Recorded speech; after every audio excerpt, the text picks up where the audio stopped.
Market లో invest చేసి మీ డబ్బులు డబుల్ చేసుకోవాలనుకుంటున్నారా? సుందరరామిరెడ్డి గారి లైవ్ సెమినార్ కి అటెండ్ అవ్వండి.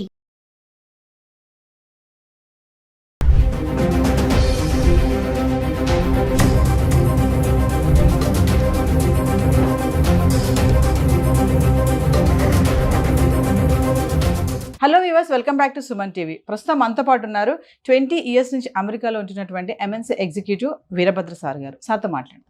నమస్తే సార్. నమస్తే. సార్, మన పిల్లలు చదవడానికి అమెరికా వెళ్ళి అక్కడ ఎందుకు చాకరీ చేస్తున్నారు అంటే, సార్ మీరు అక్కడ ఉంటున్నారు కాబట్టి మీరు అక్కడ సిచ్యువేషన్స్ చూస్తూ ఉంటారు. ఎంఎస్ చేయాలని, అబ్రాడ్ ఎడ్యుకేషన్గా వెళ్ళాలని ఇక్కడ తాకట్టు పెట్టి ఈఎంఐలు కట్టి ఏదో అమ్మేసి చేసి ఎట్లా పంపించేస్తున్నారు తల్లిదండ్రులు కూడా. అక్కడికి వెళ్ళిన మన పిల్లలు మరి ఎందుకు ఇలాంటి చిన్న చిన్న దాంట్లో ఇంక చాకరీ అనే అనుకోవాలా అంటారా? అంటే ఏం చెప్తారు సార్ ఒకసారి? నేను చెప్పేది మీ వ్యూవర్స్కి అంత నచ్చకపోవచ్చు, బట్ ఇది ఒక క్రూడ్ అనాలిసిస్. ఇది అందరికీ వర్తిస్తుందంటే మేబీ నాట్. బాగా ఆస్తిమంతులు, ఆస్తిపరులు, స్థితిమంతులకి ఇది వర్తించకపోవచ్చు, బట్ వాళ్ళు కూడా ఈ విషయాన్ని అక్కడ అబ్జర్వ్ చేస్తుంటారు. ఏంటి అంటే చాలా మటుకు మన పిల్లలు అమెరికాకి ఐవీ లీగ్ లాంటి టాప్ లెవెల్ స్కూల్స్కి అప్లై చేసి వచ్చేటటువంటి జీనియసెస్ తక్కువ ఉన్నారు. కొంతమంది లేరని కాదు, అలా డైరెక్ట్ అందులో అడ్మిషన్స్ సంపాదించి వచ్చిన వాళ్ళు ఉన్నారు. వాళ్ళు దానికి తగ్గ ఫైనాన్షియల్ ప్రిపరేషన్ తోటి వస్తారు, రావాలి. అవి బాగా ఎక్స్పెన్సివ్. అవి $80,000 $80,000 పర్ ఇయర్ ఆర్ $100,000 వేసుకోండి పర్ ఇయర్ మినిమం ఎక్స్పెండిచర్ ఉంటుంది. 2 ఏళ్ళు మీకు మాస్టర్స్ చేస్తే $200,000. దానికి స్తోమత ఉంటే, మీకు చదువు ఉంది, తెలివి ఉంది, ఆ కాలేజ్లో మీకు అడ్మిషన్ వచ్చింది, మీకు స్తోమత ఉంది, రండి. వాళ్ళు వస్తారు, చదువుకుంటారు, they get place really well. తర్వాత మంచి ఉద్యోగాలు వస్తాయి వాళ్ళకి, and they really enjoy high class life. ఇక నెక్స్ట్ లెవెల్లో majority of our Indian students, ఇది జరగడానికి చాకరీలు జరగడానికి కారణం ఏంటంటే, majority of our Indian students, మనము we are predominantly a lower middle class society, Indian society. కొంత మిడిల్ క్లాస్ ఉండొచ్చు, కానీ అప్పర్ మిడిల్ క్లాస్ చాలా తక్కువ. మనంతా మిడిల్ నుంచి లోవరే.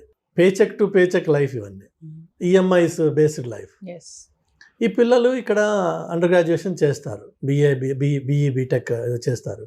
చేసి నాన్న నేను అమెరికాకి వెళ్ళాలి అంటే, మా నాన్న దగ్గర ₹1,00,00,000 లేవు నిన్ను అమెరికాకి పంపించడానికి. అందుకని వీళ్ళు ఏం చేస్తారంటే వాళ్ళ సీనియర్స్ తోటి మాట్లాడతారు. నువ్వు వెళ్ళావు కదా, నీకెంత ఖర్చు అవుతుంది. వాడు వీడికి మంచి రోజీ పిక్చర్ ఒకటి ఇస్తాడు. ఏంటి అంటే, ఏం లేదురా, నువ్వు ఫస్ట్ సెమిస్టర్ పైసలు కట్టేసుకుని రా, చేతిలో ఇంకొక $1,000-2,000 నువ్వు ఖర్చుకు తెచ్చుకో. నువ్వు ఇక్కడ రాగానే మనం ఏదైనా పార్ట్ టైం సంపాదిద్దాం, దాంతో నువ్వు ఇక్కడ ఫీజు కట్టుకుని నువ్వు ఇక్కడ కంటిన్యూ అవ్వచ్చు. కాబట్టి మీ పేరెంట్స్ని ఒక ఫస్ట్ సెమిస్టర్కి ఫీ మాత్రమే. ఇన్ఫ్యాక్ట్ యూనివర్సిటీలు కూడా ఇన్సిస్ట్ చేస్తాయి, మీరు ఫస్ట్ ఫీ రూపీస్లో మీరు కట్టాలి అని. అంటే రిమోట్గా ఇండియా నుంచే మీరు ఆ ఫీ కట్టాలి.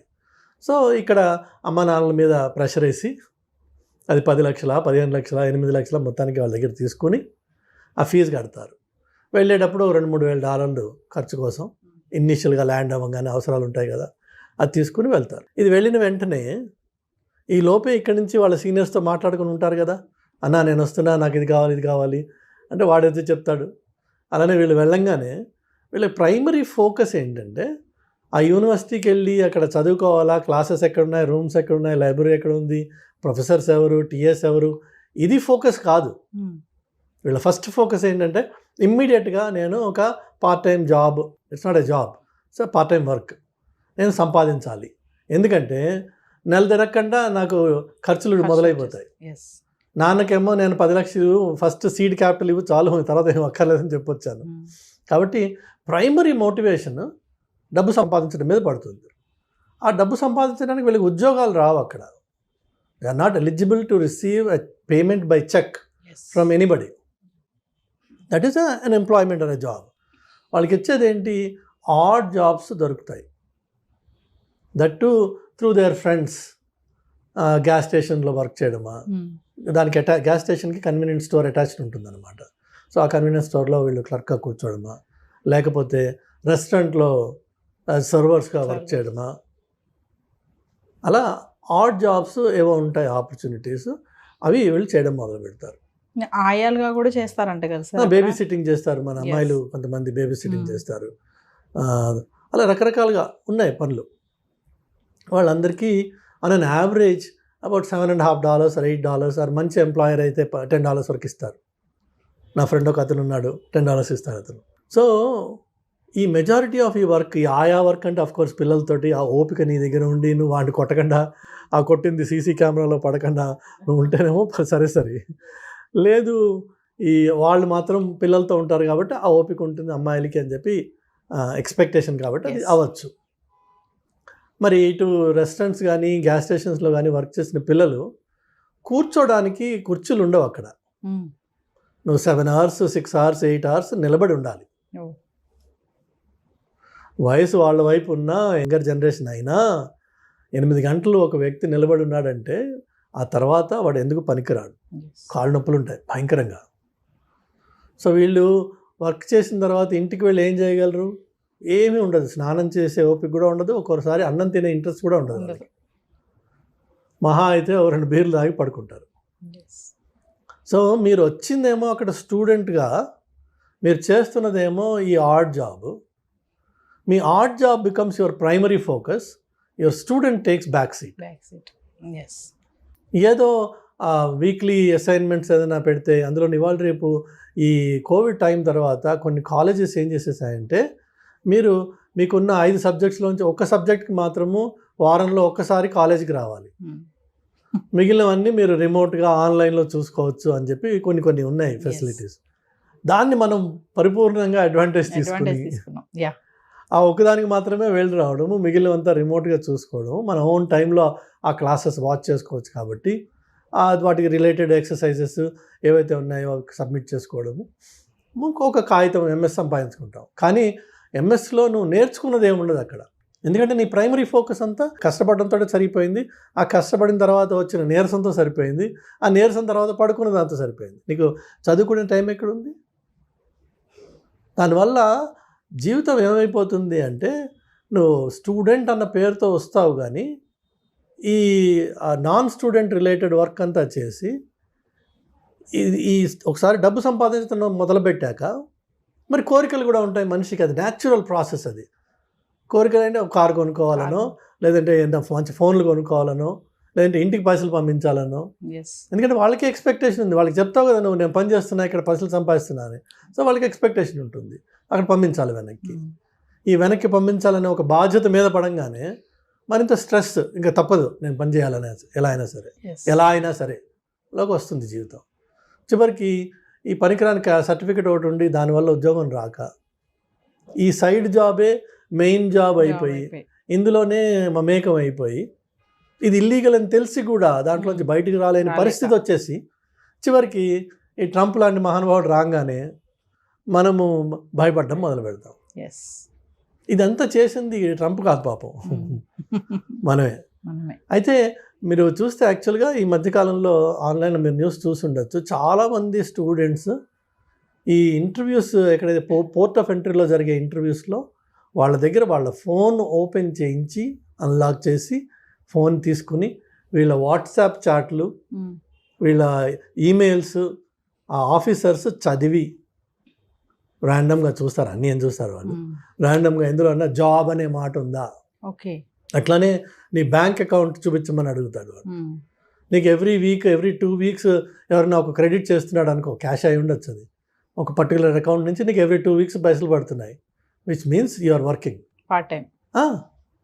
సో వాడు క్యాష్ ఇస్తున్నా నీకు డబ్బులు పడుతున్నాయి కదా, so which means you are working. నువ్వు మళ్ళీ అక్కడికి వెళ్ళినప్పుడు నీకు నెక్స్ట్ ఎంట్రీ వాడు రిజెక్ట్ చేస్తాడు. అందుకనే స్టూడెంట్స్ ఒకసారి అమెరికాకి వెళ్ళాక మళ్ళీ వెనక్కి రావడానికి భయపడతారు. ఎందుకంటే ఈ లకునాస్ వాళ్ళకి తెలుసు ఎలా పట్టుకోవాలో, ఆ తప్పులు వీళ్ళు చేశారు ఆల్రెడీ. అదర్వైజ్ నువ్వు స్టూడెంట్వి రాయల్గా వెళ్ళి రాయల్గా రా, నీ దగ్గర I-20 ఉంది, వీసా ఉంది, అక్కడ ఉన్నావు నువ్వు 6 నెలలు సంవత్సరము వెళ్ళు రా నువ్వు. కానీ రారు మన వాళ్ళు. ఎందుకంటే మనం చేసిన తప్పు ఆ దొంగ మనలో ఉన్నాడు, వాడు పట్టుకోవడానికి అక్కడ రెడీగా ఉన్నాడు. ఇందుకే కష్టాలు. ఇన్స్టెడ్ ఆఫ్ దాట్ నా సలహా ఏంటంటే తల్లిదండ్రులకు కానీ పిల్లలకు కానీ, నువ్వు స్టూడెంట్గా అమెరికాకి నేర్చుకోవడం కోసం అది ఏదన్నా ఒక స్పెషలిస్ట్ స్కిల్ సెట్ నువ్వు సెలెక్ట్ చేసుకో ముందే, దాని మీద వర్క్ చేయి, దాని మీద స్పెషలిస్ట్గా మాస్టర్గా. That's what is masters. Right, the master అవడం కోసం దట్ టు లోకల్ అమెరికన్ కాంటెక్స్ట్లో ఈ మాస్టరీ ఎట్లా అప్లై చేయొచ్చు అన్నది నేర్చుకోవడం కోసం నువ్వు అక్కడికి వస్తున్నావు, అక్కడికి రావాలి. అంతేగాని అమెరికాలో ఉంటూ నీ నిత్యం జీవితం, నీ ఆలోచన, నీ పనులు, నీ పద్ధతులు అన్నీ ఇండియన్గానే ఉన్నాయి, ఇండియన్ ఓరియంటెడ్గానే ఉన్నాయి. సినిమాలు చూడడం, షికార్లు చూడడం, అన్నా తంబి ఏమని వీళ్ళతోటి తిరగడం, ఇవే ఉంటే నువ్వు అమెరికాలో ఉండి చేసిందేం లేదు. Nothing has changed other than your physical location. You continue to live like an Indian in America. So masters చేస్తూ మాస్టర్స్గా స్కిల్స్ నేర్చుకుని ఆ స్కిల్స్ ఏ డొమైన్కి అప్లై అవుతాయి, ఎలా అప్లై అవుతాయి, అది అక్కడ ఉన్నావు కాబట్టి అది అవకాశం నీకు. For simple example, silly example ఏంటంటే ఇక్కడ మీకు పెట్రోల్ ధర 118 రూపాయల 50 పైసలు అలా ఉంటుంది. అక్కడ మీకు 118 రూపాయల 5005 4 డిజిట్స్ ఉంటుంది, డెసిమల్ తర్వాత 4 డెసిమల్స్ ఉంటుంది. సో ఎందుకు అట్లా? Have you ever asked anybody? So నీ 4th లెవెల్ యాక్యురసీకి వెళ్ళాలి అని చెప్పి ఆ పర్టికులర్ ఫీల్డ్లో ఉంది. In another field maybe no. ఇప్పుడు insurance premiums are always rounded off, there is no pennies anywhere, it's always to the dollar. ఎందుకట్లా? సో మీకు ఈచ్ డొమైన్లో నువ్వు అక్కడ లోకల్గా ఉన్నప్పుడు నలుగురితో మాట్లాడి అడిగి నేర్చుకుని నీ టెక్నికల్ స్కిల్ని ఆ డొమైన్కి అప్లై చేసే అవకాశం ఉంది. అది నీ మాస్టరీ అంటే, అది నువ్వు మాస్టర్స్ చేయడం అంటే. అంతేగాని అక్కడికి వచ్చేసి ఈ సైడ్ కిక్ని మెయిన్ కిక్ చేసుకుని అసలు నీ మెయిన్ ఫోర్స్ని పక్కన పెట్టేటప్పటికి 2 ఏళ్ల తర్వాత అన్ని కష్టాలు మొదలవుతాయి. నీ చేతకానితనంతో నీకు ఉద్యోగం రాదు కాబట్టి నువ్వు మార్కెట్ని బ్లేమ్ చేస్తావు. ఆ బ్లేమ్ మీద నువ్వు పేరెంట్స్కి చెప్పుకుంటావు, నాన్న రావట్లేదు, అమ్మ రావట్లేదు, అమెరికా నాశనం అయిపోయింది, ట్రంప్ వచ్చి ఇది చేశాడు. పాపం ఆయన ఏం చేయలేదు ఇంకా, ట్రంప్ ఆయన వేరే బిజీలో ఆయన ఉన్నాడు, ఇంకా దీని మీద ఫోకస్ చేయలేదు. బట్ పిల్లలు దయచేసి అలాగే తల్లిదండ్రులు కూడా వీళ్ళది తప్పు. పేరెంట్స్ కూడా చాలా మంది సార్, ఇప్పుడు అంటే మీరు అన్నారు కదా, ఇప్పుడు పేరెంట్స్ కూడా చాలా మంది ఏంటంటే ఇగో పంపిస్తున్నాను అక్కడికి వెళ్ళి నువ్వు ఏదైనా జాబ్ చూసుకొని నీది నువ్వు కట్టుకోవాలి అని చెప్పేసి ఇప్పుడు ఎడ్యుకేషన్ లోన్ తీసుకుంటున్నాము. కమింగ్ టు ఎడ్యుకేషన్ లోన్, ఆ ఎడ్యుకేషన్ లో నువ్వే కట్టుకోవాలి, అక్కడ ఏం చేస్తావో మాకు తెలియదు, జాబ్ ఎత్తుక్కో, ఫస్ట్ జాబ్ ఎత్తుక్కో, ఇది ముందు చెప్తారు పేరెంట్స్ కూడా. కొంతమంది ఉన్నారు, అందరూ కాదు, ఖచ్చితంగా నువ్వు జాబ్ ఎత్తుకోవాలి, జాబ్ చేసుకుంటూ నువ్వు చదువుకోవాలి. మరి పేరెంట్స్ మైండ్ సెట్ కూడా ఇలా ఉంది కదా సార్. అయితే పేరెంట్స్కి ఫస్ట్ వాళ్ళకి దయచేసి ఈ వీడియో చూసిన వాళ్ళు గ్రహించండి, అమెరికాకు వచ్చి మీ స్టూడెంట్ జాబ్ చేసే ప్రసక్తి లేదు, అది జాబ్ కాదు. మీరు ప్రత్యేకంగా వాడికి లక్షలు ఖర్చు పెట్టి మీరు వాడిని ఎక్కడికి పంపిస్తున్నారంటే కూలి పనికి పంపిస్తున్నారు. చక్కగా గారాభంగా పెంచుకున్న కొడుకునో కూతుర్నో మీరు కూలి పని కోసం అని చెప్పి అమెరికాకి లక్షలు ఖర్చు పెట్టి ఆ కూలి పని చేసుకుని నువ్వు చదువుకో అని చెప్పి పంపిస్తున్నాను. ఇన్నాళ్ళు ఇంట్లో కనీసం ఇటు గిన్నె తీసి అటుపక్క పెట్టని పిల్ల కూడా అక్కడికి వెళ్ళి బేబీ సిట్టింగ్ చేస్తుంది. బేబీ సిట్టింగ్ అంటే ఏదో ఉత్తనే ముద్దు పెట్టి ఆడుకుంటే సరిపోలా, అన్ని పనులు చేయాలి. డైపర్ మార్చడం నుంచి వాడికి పాలు పెట్టడం వరకు. కొంతమంది పిల్లలు కొద్దిగా పెరిగిన వాళ్ళు కొట్టించుకోవాలి, వాడు పిల్లడు, వాడు like a servant. You are like కాదు, you are a servant. So అది ఒకటి ఎత్తు. రెండోది వచ్చేసి మీరు ఆలోచించండి, ఒక స్టూడెంట్గా వెళ్ళిన పిల్లవాడు, స్టూడెంట్ లైఫ్ అయిపోయింది, మాస్టర్స్ మొత్తానికి ఏదో కాపీ కొట్టో వీడిని అడిగో కంప్లీట్ చేశాడు, వాడికి అసలు ఉద్యోగం రావట్లేదు, వాడికి కారు కొనుక్కునే హక్కు లేదు, వాడికి డ్రైవర్స్ లైసెన్స్ రాదు, వాడికి ఒక రియల్ లైఫ్ ఎంజాయ్ చేయాల్సిన అవకాశం దొరకదు. కానీ ఇండియాలో మాత్రం 25 లక్షలు 20 లక్షలు స్టూడెంట్ లోన్, ఎడ్యుకేషన్ లోన్ తీసుకుని వెళ్ళాడు, దాన్ని రీపే చేయాల్సిన బాధ్యత వాడి మీద ఉంది కాబట్టి వాడు వెనక్కి రాలేడు. అలాంటి వాడి స్టేట్ ఆఫ్ మైండ్ ఆలోచించండి, వాడు ఎంత కష్టపడుతున్నాడు అక్కడ. తీర్చాలి, పెట్టిన డెబ్ట్స్ అన్ని క్లియర్ చేయాలి, ఏదో చేయాలి ఇక్కడ నేను. అది మగపిల్లవాడు. ఆడపిల్ల ఏం చేస్తుంది? నేను ఆ విషయాలు చెప్పదలుచుకోలేదు, కానీ పరిస్థితులు చాలా ఘోరంగా ఉన్నాయి వీళ్ళకి. దేశం కాని దేశంకి వెళ్ళి కమ్యూనికేషన్ స్కిల్స్ కూడా లేక అక్కడ కొన్ని పనులు చేయకూడదు. షాప్ లిఫ్టింగ్ చేసి పట్టుబడిన ఆడపిల్లలు ఉన్నారు, మీరు ఆన్లైన్లో చూడొచ్చు వీడియోస్. ఎందుకు చేశారు షాప్ లిఫ్టింగ్? ఏదో క్యాజువల్గా సరదా. అక్కడ ప్రతి షాప్లో మీకు కొన్ని వేల కెమెరాలు ఉంటాయి, మీకు కనిపించవు అవి. వాటికి లాస్ ప్రొటెక్షన్ ఆఫీసర్ అని ఒకడు ఉంటాడు, ఎల్పీపీనో ఎల్పీఓనో అంటారు. వాడికి ఒక సెపరేట్ రూమ్ ఉంటుంది, క్యాషియర్ వెనక, కస్టమర్ సర్వీస్ వెనక, వాడు ఎవరికి కనిపించడు. ఆ రూమ్లో వాడికి అన్ని మానిటర్స్ ఉంటాయి. అలానే ఇప్పుడు మీరు వేగస్కి వెళ్తే లక్షల్లో మీకు అక్కడ కెమెరాస్ ఉంటాయి. ఒక్కొక్క మనిషిని వాడికి అనుమానం వచ్చిందంటే వాళ్ళకి పిన్ చేస్తారు వాడిని, వాడి మొత్తం movement, every step will be tracked throughout the time. ఆ కెమెరాస్ ఒకదాని తర్వాత ఒకటి వాడిని పట్టుకుంటాయి. ఓకే. నీ బ్రీదింగ్, నీ చేతుల movement, everything they notice. So అదంత ఈజీ సొసైటీ కాదు అది. ఎస్. ఇక్కడి నుంచి అదేదో వెళ్ళిపోయి ఈ సీనియర్స్ ఏం చెప్తారు అక్కడ ముందు ఉన్న వాళ్ళు వీళ్ళకి, ఏం లేదురా మన హైదరాబాద్ లెక్కే ఉంటుంది వచ్చాయండి. ఏముంటుంది హైదరాబాద్ లెక్క? ఒకవేళ నిజంగా హైదరాబాద్ లెక్కే ఉందనుకుందాం, ఎందుకు వచ్చారా ఇక్కడికి? నువ్వు అసలు హైదరాబాద్లోనే ఉండొచ్చు కదా. అస్యూమింగ్ లేదు ఇది హైదరాబాద్ కాదు అమెరికా అనుకుందాం. మరి అమెరికా అన్నప్పుడు అక్కడ పద్ధతులు ఏంటి? ఇంటర్నేషనల్ డ్రైవర్స్ లైసెన్స్ తీసుకొచ్చి కొన్ని పనులు చేయొచ్చు, కొన్ని చేయకూడదు. అట్లా అది తీసుకొచ్చి లోకల్ కార్ రెంట్ చేసి అరెస్ట్ అయిపోయిన పిల్లలు ఉన్నారు. Because there is only a limited validity for that. కానీ మనకేమో షాక్ ఉంది, కార్ రెంటల్ తీసుకుంటాము. లేన్ చేంజ్ చేయడం అనేది ఇండియాలో మనకు అసలు అలవాటే లేదు. ఇక్కడ లేన్ చేంజ్ అదే క్యాజువల్, లేన్ మనకి సంబంధం లేదు, డ్రైవ్ చేస్తుంటాం, లేన్ వస్తూనే ఉంటాయి అక్కడ. అక్కడేమో లేన్ చేంజింగ్ ఒక డిసిప్లిన్ ఉంది, మనకి ఇక్కడ అలవాటు లేదు. నీ దగ్గర డ్రైవర్స్ లైసెన్స్ ఉంది కానీ నీకు రోడ్ రూల్స్ తెలియవు. తెలియనప్పుడు నువ్వు రోడ్ రూల్స్ తెలియకుండా ఆ రోడ్డు మీద డ్రైవ్ చేస్తే నువ్వు ఆటోమేటిక్గా you will be in trouble. First day second day కాకపోవచ్చు, థర్డ్ డే మేజర్ ట్రబుల్లోకి వెళ్ళచ్చు. ఆ ఒక్క తప్పు నీ జీవితాన్ని మొత్తం మార్చేస్తుంది ఒకసారి.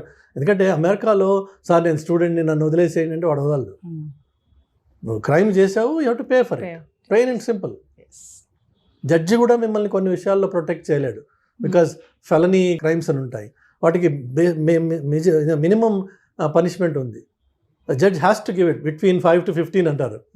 So judge has to give minimum 5 కంటే తక్కువ ఇవ్వలేడు ఆయన, 15 కంటే ఎక్కువ ఇవ్వలేడు. బట్ లా అలా డిక్టేట్ చేసింది కాబట్టి judge also is bound by that. మనకి ఇక్కడ ఏదో మేనేజ్ చేద్దామన్నా, వాడికి ఫోన్ చేద్దామా, వీడికి ఫోన్ చేద్దామా, నీకు ఈ లైఫ్ నుంచి వచ్చి నువ్వు ఆ లైఫ్లో అది నేర్చుకోకుండా అక్కడ తప్పు చేసావు అనుకో, మైనర్ అమ్మాయిల్ని if you try to reach them through any means can put you behind bars for good. ఆ అమ్మాయి చూడడానికి 18-20 ఏళ్ళ అమ్మాయిలా ఉండొచ్చు, నీకు తెలియదు ఆ పిల్ల 13 అయి ఉండదు. ఏమన్నా కెలికావు, లైఫ్ గాన్. అమెరికన్ జైల్లో 50% పైన వాళ్ళే ఉంటారు. 50% పైన అమెరికన్ జైల్లో ఇట్లా అది వాళ్ళ కన్సెంట్ ఏజ్. ఈ మైనర్స్ని సెక్షువల్గా అబ్యూస్ అటెంప్ట్ చేసిన వాడు ఇంకా అబ్యూస్ చేయకపోవచ్చు, అబ్యూస్ చేసిన వాడు ఉండొచ్చు, అటెంప్ట్ చేసిన వాడు కూడా will get punishment in jail. నీకు ఇవన్నీ తెలియవు అక్కడ. సో మనం వెళ్ళినప్పుడు ముక్కుసూటిగా స్టూడెంట్గా వెళ్ళాను, స్టూడెంట్గా ఉండాలి, స్టూడెంట్గా నేర్చుకోవాలి, ఈ కొత్త సొసైటీలో నేను బాగుపడాలి అనే ఉత్సాహంతో పిల్లలు వెళ్ళాలి.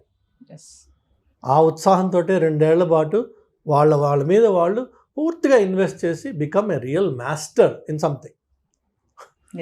అప్పుడు ఆ మాస్టర్స్ డిగ్రీకి అర్థం ఉంది, ఉత్తి కాగితం ముక్కకి అర్థం లేదు. ఫైనల్గా మా పేరెంట్స్కి ఏమైనా చెప్తారా సార్? పేరెంట్స్ దయచేసి మీ పిల్లల్ని పంపించదలుచుకుంటే మీకు ఫైనాన్షియల్ కేపబిలిటీ ఉంటే పంపించండి. అంటే 2 ఏళ్ల పాటు అతను కోర్స్ చేసేదానికి నువ్వు కంప్లీట్గా ఫైనాన్స్ చేయగలవా?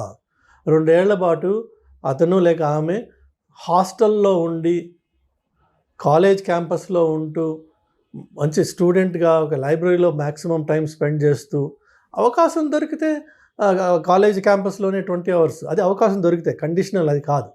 దొరక్కపోయినా నేను నా పిల్లాన్ని ఫండ్ చేయగలను అంటే పంపించు. అంతేగాని ఈ నాకు ఫస్ట్ 10 లక్షలు 5 లక్షలు పెట్టు, నేను మిగిలిన అక్కడ చూసుకుంటాను అని వెళ్తే పిల్లలు విపరీతంగా కష్టపడతారు, మానసికంగా చాలా కష్టపడతారు, చెప్పుకోలేక కష్టపడతారు, విపరీతమైన ప్రెషర్స్ వాళ్ళకి. అనవసరంగా మనం తీసుకెళ్ళి వాళ్ళని ఒక నరకంలో తోసిన వాళ్ళం అవుతున్నాం. ఈ సిచ్యువేషన్ ఇంకా చెడుతుందే తప్ప అది ట్రంప్కి మీరు ఆపాదించవచ్చు. అన్ఫార్చునేట్గా పాపం ఆయన చేసింది ఏం లేదు ఇందులో. పాపం వల్ల వచ్చింది ఏంటంటే మన అప్రోచ్లో వచ్చిన పాపం ఇది. దానివల్ల ఈ సిచ్యువేషన్ ఇంకా చెడుతుంది. ఇప్పుడు ఒక ఊర్లో ఎన్ని రెస్టారెంట్స్ ఉంటాయమ్మా, ఎన్ని లక్షల మందికి వాళ్ళు ఉద్యోగాలు ఇవ్వగలరు? నీ ఫస్ట్ ఇయర్ స్టూడెంట్ ఉన్నాడు కదా అక్కడ, ఆల్రెడీ అక్కడ వర్క్ చేసిన వాడు, ఇప్పుడు కొత్తగా స్టూడెంట్ వచ్చాడు, అదే రెస్టారెంట్లో వాడికి ఏమి ఇస్తాడు? రెస్టారెంట్స్ అయితే పెరిగిపోవట్లేదుగా నీ స్టూడెంట్స్ లాగా, కానీ ప్రతి సంవత్సరం 10,000 మంది దిగుతున్నారు ఒక టౌన్లో. ఎంతమందికి వస్తాయి ఉద్యోగాలు? సో ఇందులో కొంతమందికి వస్తాయి, కొంతమంది రావు. రానివాడు ఏం చేయాలి మరి? ఇప్పుడు హీనంగా బతుకుతున్నారు మన పిల్లలు. దానికి తల్లిదండ్రులు సహకరించి వాళ్ళని పంపిస్తున్నారు అక్కడికి. దయచేసి పంపించకండి. మీ దగ్గర ఆర్థిక స్తోమత ఉంది, మీ పిల్లవాడికి అంత తెలివి ఉంది, వాడు మంచి స్టూడెంట్, ఇక్కడ చదువుకున్నాడు, వాడికి ఫోకస్ ఉంది, అక్కడికి వెళ్తే మరింత బాగుపడతాడు, నేను దాన్ని ఫండ్ చేయగలను, నా దగ్గర డబ్బులు ఉన్నాయి, ఇల్లు అమ్మైనా సరే నేను వాడిని పంపిస్తా, ఇదే నా ధ్యేయం, వండర్ఫుల్, చెయ్యి. అంతేగాని బిడా నేను 20 లక్షలు తీసుకొచ్చా, నేను ఈ 20 లక్షలే నీకు తీసుకెళ్ళు, నువ్వేం చేసుకుంటావు చేసుకో, అక్కడ తర్వాత నుంచి నీదే లైఫ్ అని పంపించొద్దు. పంపిస్తే వాళ్ళు చాలా చాలా చాలా చాలా కష్టపడతారు, నరకానికి మీరు డోర్ ఓపెన్ చేసిన వాళ్ళు అవుతున్నారు. చేయకండి ప్లీజ్.